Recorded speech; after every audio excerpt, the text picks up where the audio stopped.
actually we have many Hongkongers here that will probably share the experience way better than I can do as an Italian trying to support the cause. But we all know that the situation is deteriorating, and it's important now more than ever to show support and to show that democracies all over the world can come together and fight back. So I'm proud for our movement, I'm proud for all the people that showed up here, as in New York, in Tel Aviv, in Sydney, in San Francisco, in Kampala, in San Jose, everywhere in the world today we have protests going in. More than 1 million people followed the action last week online, and we hope that this time will be even more. So I'm so happy that you showed up. I'm so happy that we are fighting together to defend Hong Kong's freedom. And now I'm going to leave the floor to Simon to share his very touching experience and very shocking experience that he had to undergo when he moved here to the UK, and now he's a refugee here. Of course. So you hold this and I hold this? Yeah. Hold this.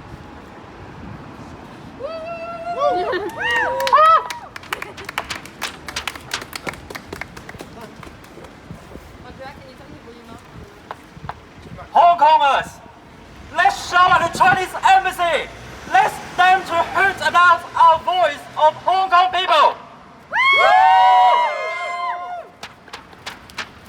What an honor to be with you all in here. Even after about a half year, I can see and I can also feel your energy to stand here, and the anger and concern about the brutal suppression now in Hong Kong from this power in this building, from the CCP. Not long time ago, we could never ever imagine how prosperous and once civilized place like Hong Kong, whose citizens were proud of its true rule of law, could be as worse as such as the scale of human rights abuse as we have seen now in Tibet and Xinjiang. Things always not go on the way we hope, but the difficulties we're facing making us no longer regard ourselves Hong Kong as a place where just for making a quick money for a while in an expedient way, but a home where we care, where we forge the identity as Hong Kongers while solidify us as the one to face the coming ups and downs after the tear we shed for democracy in our history. Because we love this beautiful city. So some brothers haven't left but fight there today. And even some sisters like us have left, but we kept fighting around the world. In London, not long time ago, although we showed compassion, but just showed few true connections with Tibetans, Uyghurs, Falun Gong practitioners, underground Christians, and other dissidents in mainland China. Because we Hong Kongers once believed the autonomous constitution systems and the unique functions of the global business actors and international attention, one country, two systems, would remind Beijing to spare the power and the authoritarianism of Hong Kong. But things change a lot, and faster than ever we can imagine. After Chinese authorities becoming more powerful, then being more aggressive, the joint declaration between the United Kingdom and China can be no longer valid, as the UK now recognize and admit it. The two systems can be overruled by the one country. The basic law, which protects our civil rights and freedom, has been redivided arbitrarily and curtailed by Beijing. The encroachment on freedom in Hong Kong has been lasting for the past 20 years, bit by bit, drip by drip. Even we didn't realize how fast and how serious it is. Until the situation worsened at a point, we realized the so-called two systems is just up to the Beijing's mercy. Then we already make up our mind to fight whatever we cost. And this courage finally made us see the tyranny now. We finally feel that pain, so now we wake up. Yes, yes. We wake up. We see the bloody suppression. We see our younger sisters and brothers had gone missing, being tortured, being thrown into the sea, being fell from a building, being committed suicide, being detained with the political interrogation, now happening in Hong Kong by Hong Kong police force. And being confessed as the criminals just because for democracy and our freedom. To Hong Kongers, we are free to know how turbulent it once happened in the Chinese history, but too less experienced to take that suppression. And it is too hard to believe, but too real to not to accept. Finally, we can hear your shout, and we echo with the pagans, Uyghurs, Falun Gong petitioners, underground Christians, human rights lawyers, civil rights defenders, and other political dissidents in mainland China. Yes, yes. Woo! Woo! So today, we stand together, support together, defend together, and fight together with the universal values and with the democratic countries. Bystanders may say we should be moderate or sensible enough to think about human rights issues which may happen from away from their own place. They may say how proportionate of the violence should be used from both sides. However, this systematic violence and state suppression is calm, very, very calm, and pretend they're running by the law. And it lasts for many, many years. And we can't help to those people in mainland China. And if it happens in here, the United Kingdom, in London, like suffragette, those women to fight for their equal voting rights in the United Kingdom. If you even not think using brain, but feel it using heart, how natural you will see now that radical response from protesters, from our people, is the tyrant, not the people who caused the violence.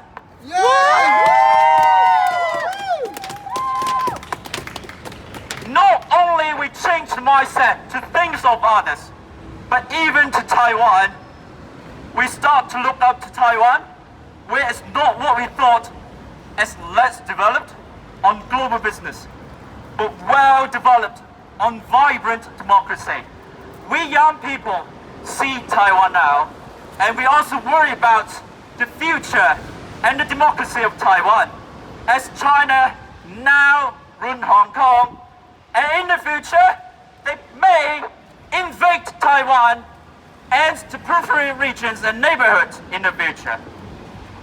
We start to appreciate and even envy the tranquility, and we want to protect the and kindness of the people there, and of course, their ballot papers on their hands today. Yes, go Taiwan! Yes! The party state propaganda, like CGTN in the UK, attacking on us would never win. Only in such difficulties we can see the bright side of the humanity. encouraging enough, we are becoming more matured and open-minded. We also made the historical landslide victory in district council election in Hong Kong. We changed the results of the general elections in Taiwan, and we led the world to unavoidably to see this regime can't pretend as benevolent as just dishing out money anymore around the world, but governed the people, their own people, in Hong Kong, in mainland China, in terror. Even if one day we see the Hong Kong fall, sadly. But we will fall with that big brother. Then we save the democracy and freedom in Taiwan and the rest of the world. So I always reiterate that the Hong Kong citizens are eligible to take the Nobel Peace Prize. How optimistic it is, as we have nothing to lose, but what we fight could win the future back for unborn millions to come. So please, stand with me, stand with Hong Kong people. Liberate Hong Kong! And it's our time for revolution. Vote for Hong Kong! Vote for Hong Kong! Vote for Hong Kong! The fight for Hong Kong aborts goes on. The official announcement of the national security law has left a hold in hearts of many. After many months, and for some many years of struggles, it appears that Hong Kong's push for democracy and the cause of liberty and democracy around the globe are now heading into a dark period, spearheaded by the uncaring and brutal regime of Xi Jinping's Chinese Communist Party. We, like many others, have witnessed the appalling thuggery of Hong Kong police force, the cowardly and perniciously indifference of the Hong Kong government to the demands and suffering of its own citizens, and how the mainland authorities, with neo-colonialist attitudes, treats the desire of the people's voice to be heard as the annoyance to be stamped out whatever the cost. However, even during the darkest time, there can still be the causes of celebration and hope.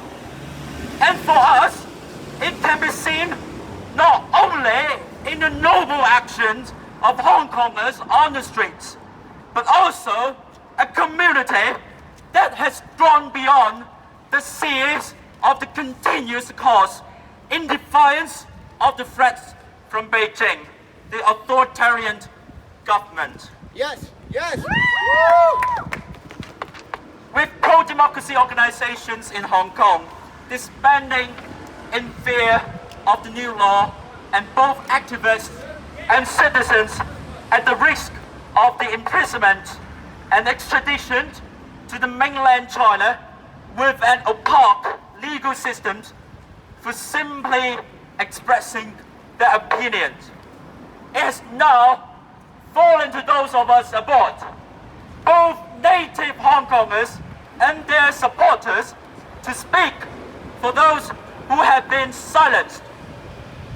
The pro-democracy movement has allowed us to join together in a cause that is not bound by borders or nationality, but by the values that define us. Much like Hong Kong itself, we as part of this cosmopolitan community believe that in the works of Martin Luther King, injustice anywhere is a threat to justice everywhere. Yes! Yes!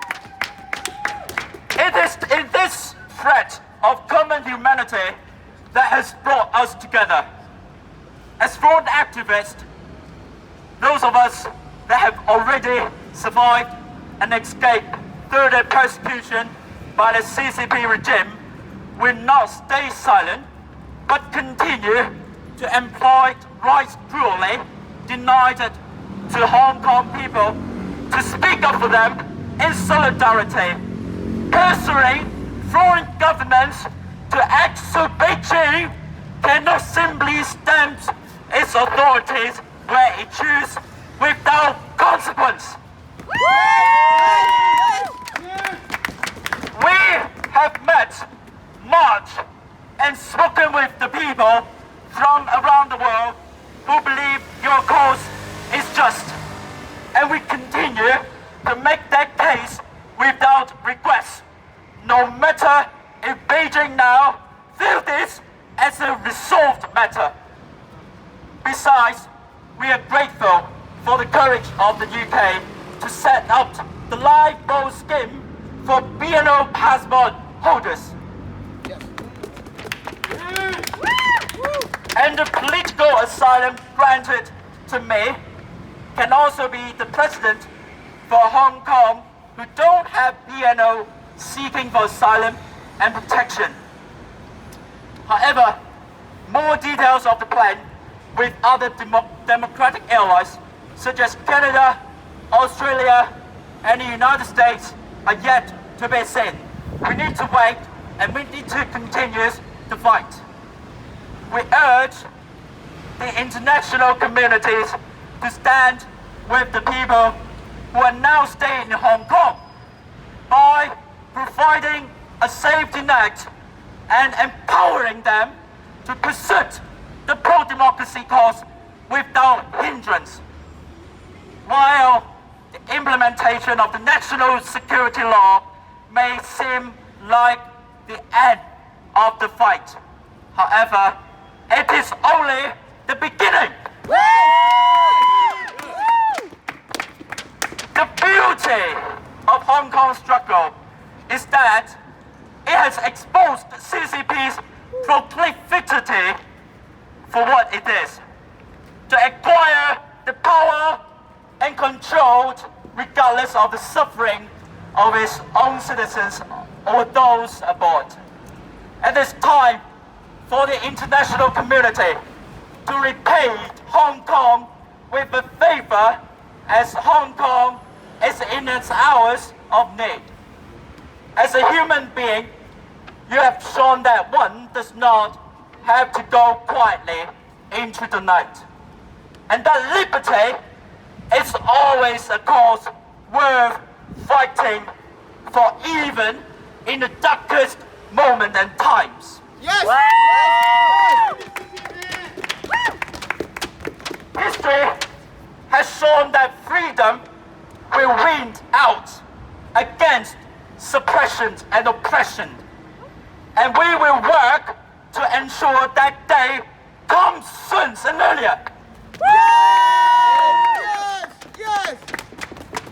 You're not alone in this fight, and that while the streets may empty, the fires may be doused, and the chants may stop. The one thing that cannot be snuffed out is the fire of liberty in the hearts of the people around the world. Yes! Fighters for freedom! Yes!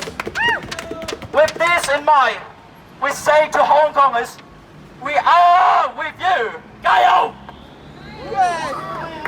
Keep it up! So, as you may know, 4 young activists who are pro-democracy and pro-independence have been arrested by the Hong Kong Police Force and the Secret Police Department of the Hong Kong Police Force just because what they said and what they proposed. And also we can see about a dozens of the pro-democracy candidates have been banned to run for the election. And also, the election in this coming September very likely our pro-democracy camp can occupy the majority of the seats in the parliament, unfortunately, have been suspended and postponed for non-political reasons. Following the official blowback against the primary election of the pro-democracy camp earlier in July, alongside the now familiar veiled threat that any democratic exercise may fall foul of this draconian national security law, it seems as if Hong Kong's push towards a democratic future is both progressing and stagnating. While the promulgation of the NXL raised fears that many of the recent slates of candidates chosen in the primaries may not make it to Legislative Council election days before being disqualified, arrested, or both. The fact that the primary occurred and all shows that Hong Kongers have a robust democratic culture. The people, they're willing to take risks. They simply do not have a true democracy in which to will it. But the mindset, the value, have been prepared.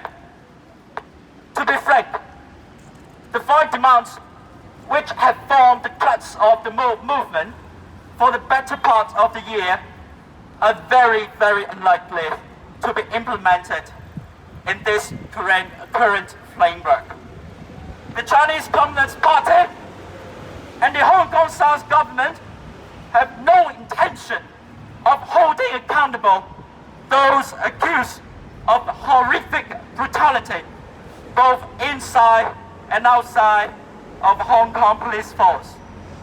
While the enactment of the national security law without the consultation of Hong Kong's legislatures and its people has effectively implemented the same extradition law which sparked the protests that led to the current situation the city now finds itself. Demands for universal suffrage too also seem destined to fall on deaf ears. With this in mind, now is the time for Hong Kong's Democrats to become not a movement of opposition, but one of oppression, but one of progression and of proactivity rather than reactivity. A movement that can offer an alternative to the existing system rather than simply arguing against its ongoing injustice. In short, the pro-democracy movement, both inside and outside of Hong Kong, must offer an alternative way of doing things with a new vision of the future for the Hong Kong people. One that not only includes the spirit of 5 demands, but also builds upon them. The establishment of a shadow parliament will allow such ideas to debate openly and in affection the democratic culture of Hong Kong demands. Established without any party or ideological affiliation, it will serve as a secure forum for Hong Kong's pro-democracy movement and its people to express their voice in a democratic fashion without the looming threat of the national security law and the CCP's constant meddling. The Parliament will also look to offer a platform for exiles and for those who have been banned from participation in Hong Kong's democratic and domestic politics, as well as uniting and empowering the voice of those both inside the city and its diaspora across the world. Additionally, a free space for Hong Kongers to voice their views will provide an opportunity to coordinate the policies on the international front, with the Parliament serving as a conduit between Hong Kong's pro-democracy movement and policymakers of other nations. The Parliament will also aim to provide democratic education and highlight the issues of Hong Kong's current systems, which overrides many democratic norms through the existence of cooperating voting power, government interference in the candidate selection process of political parties, and now, under national security law, threats of censorship in the press and general free speech. Perhaps most importantly, the Parliament will provide a chance for all advocacy groups in Hong Kong to make their case to the people, not to corporations, not to the Carrie puppet regime, and not to the CCP. To be clear, we are not proposing that the shadow parliament observe or compete with those in Hong Kong fighting for democracy within the system. We aim to support them and reinforce their goals in mutual cooperation and in solidarity. This is not a case of having to choose one democratic forum over another, or one form of representations over others.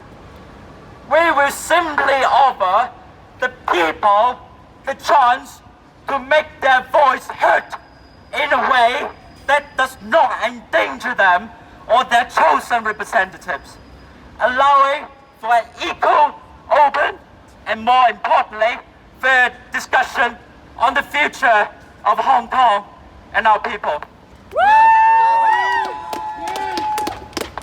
Finally, one last sentence.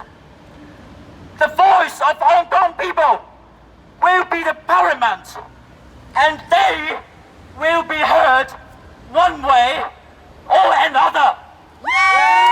Thank you. More for Hong Kong. More for Hong Kong. If we burn, if Hong Kong fall, we fall with this big brother. More for Hong Kong. More for Hong Kong. Thank you, all of you. Thank you, Simon. Thank you so much. I will close it with one last chant before giving the floor to... no, okay, we don't give the floor. It's enough. Perfect. Guys, one important thing. What do we want? Free Hong Kong. When do we want it? Now. What do we want? Free Hong Kong! When do we want it? Now! What do we want?